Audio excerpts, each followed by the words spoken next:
prepare ko na siya kanina. Hugasan natin ulit. Tingin lang natin ulit. Ayan. Halo-halo natin. So, see, very healthy. Garlic lang. Butter. Sauce. Hahaluin lang natin yan. Susuin ng any version of your own, yung my own version. So, pag nag-brown na yung garlic,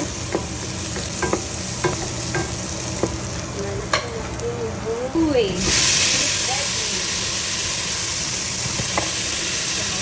Carrots, cauliflower, broccoli, long beans. So, anything you can cook.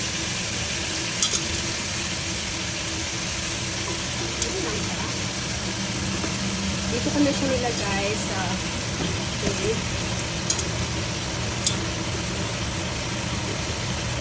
After that, lalagyan mo siya ng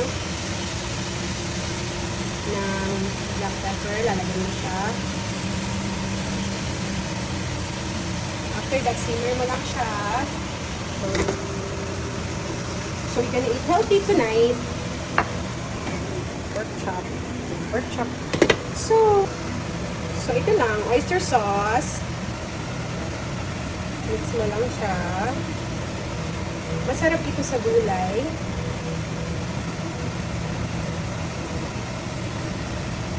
So yeah, lagay lang natin yung ganyan and wait na natin. Half cook lang natin, like 5 to 10 minutes better. And let's simmer it and so after 5 to 8 minutes, this is what look like. Half cook lang. Make sure it's half cook. Para very nice siya, not really overcooked.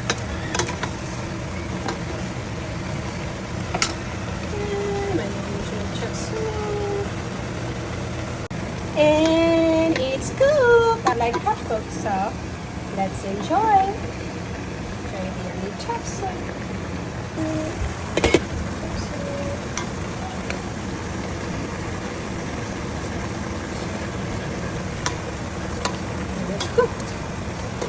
It's cooked. I boiled an egg and my own version of chop suey. And mixed it and simmer it for 1 minute. And so yummy! This is my own version of chop suey.